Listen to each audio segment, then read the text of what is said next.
How to save a picture as video in Photos on the iPhone 16 series.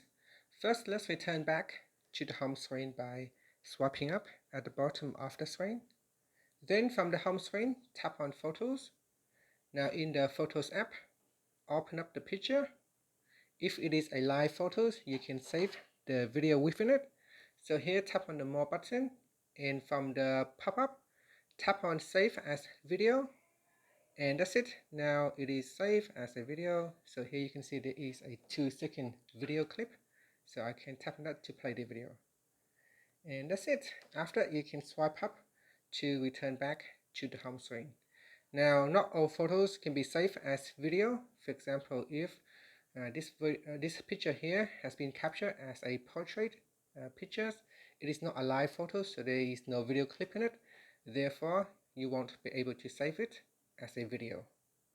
And that's it. Thank you for watching this video. Please like and subscribe to my channel for more videos.